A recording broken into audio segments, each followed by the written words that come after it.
How are you doing? Good to see you on a weird time, isn't it? On a Wednesday night. It is, yeah. This is great new show, yes. Yeah, this is my new show. Know, great for my social life, but it's a good time slot. Listen, what do you make of all this? Well, it's an end of an era. For Humza the Brief, and it can, and obviously he didn't do the maths, but sadly it might be an end of an era for him. But it's not the end of an era for the catastrophic government we have in place at the moment. We've got another 2 years of this misery to endure, and notwithstanding that vote failed today, we knew it would. But it was interesting with the dynamics that have come out of that, when you've got Ash Regan standing up saying what we all feel in Scotland, you've got, what's the point of the FM kicking the Greens out the front door only for the next one to sneak them in the back door? And that's where we have it, because the Greens are actually in control of what happens going forward here in Scotland, and we're not happy. It's like a mafia, McMafia up here. You've got Sturgeon in our group behind, and Sturgeon being the sort of Michael Corleone chap, and you've got Salmon in the back as Vito, you've got Swinney as the concierge, Tom Hagan there, and you've got Humza as Fredo, sadly.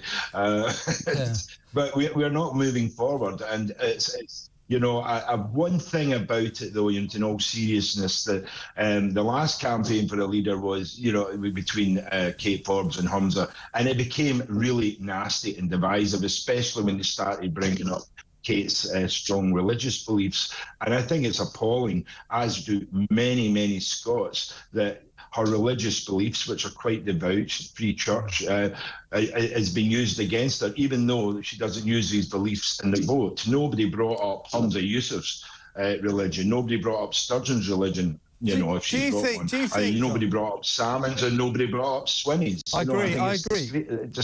Do you think there's going to be a leadership battle, of course, and it looks like it'll be between John Swinney, a kind of Sturgeonite, really.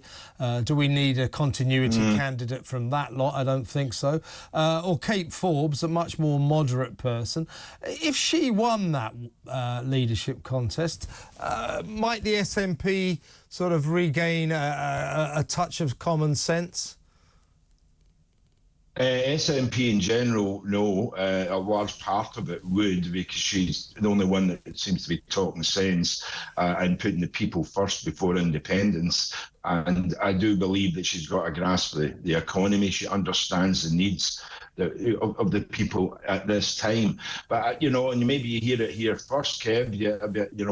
My contacts are telling me that this is a stick shop, that what's going to happen is that she is going to get asked to stand down or be offered a cabinet post, that John Swinney will stand down and leave the door once she gets her cabinet post, and then leave the door open for Jenny Gilruth and I think it's Neil Gray to fight it out, so we get more of the same without an election.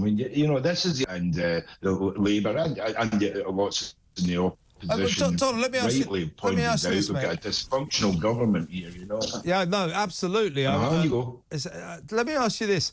I mean, I think Humza Yousaf, I don't know where you stand on Scottish independence. My view on Scottish independence is if there's a decent majority in a proper referendum that can't happen tomorrow, but say 10 years' time, if the majority of people in Scotland want it, then I believe in democracy, and that should happen. However, Humza Yousaf and Nicola Sturgeon, with their pathetic identity politics, let's put male rapists into female prisons, let's arrest people for things they say in their own home, with their pathetic, woke, illiberal policies, have ruined the cause of independence. The independence is now a long shot, thanks, ironically, to the party that stands for Scottish independence, the SNP. Well, the weird thing is here, the party that has always fought for independence, and I should say that I was an SNP person for many, many years, like 30 years, a great supporter of Alex Salmon, and then they destroyed it. So I left, 3 years ago with when the pandemic, they weren't supporting business. That was obvious. But the weird thing is, of course, independence still remains high in the polls. 50%, roughly 45 to 50. Scots still say they want it. SNP's polling rates have dropped through the floor. So it's quite obvious they can't deliver it. But I'm with you. I think when the majority of Scots, and I'm talking about the majority, 75% or thereabouts want it, then we should be going with it, or at least allowing the vote. But until then, let's fix the economy. Let's bring the drug deaths down. Let's bring the homelessness down. Both of these have went up 10% in the past year. Let's boost the economy. Let's stop ripping up our streets and turning them into bike lanes and putting LEZs in. LEZs in Scotland. Have you ever been up here? Have you seen the wind? Have you seen the rain? I mean, we get the healthiest air out. And let's get rid of these sock puppets, the Greens. They're absolutely appalling. They should not be in Holyrood. Maybe in a student debating room, yes, but they should not be a part of running the country because they're making a hell of a mess of it. Yeah.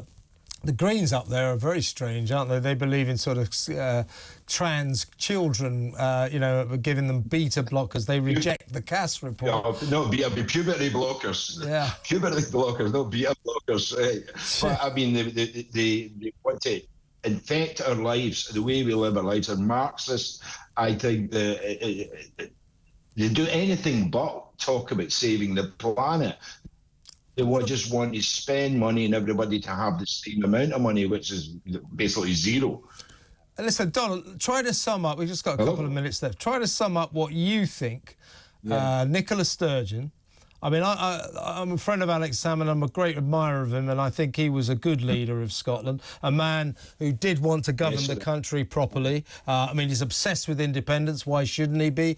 And then along came Nicola, and then along came Humza. Try to sum up what those two have done to your great country. They've ruined it.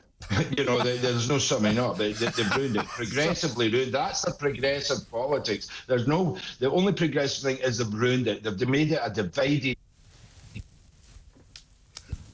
More divided country than it ever was. They've been insulted or called names. We're not a nation that's together, and whoever comes in, whatever party takes over, or whoever takes over the government for the SNP, they must bring and work hard to bring the people together and actually come up with policies that puts money in the pockets, not takes it out, not tax everybody. So I think there's a long way to go here, but first, Donald, you're kind of breaking up, but we pretty much got there. Listen, it was really good to talk to you and very good points. I love that thing. What do you think they've done to your country? They've ruined it.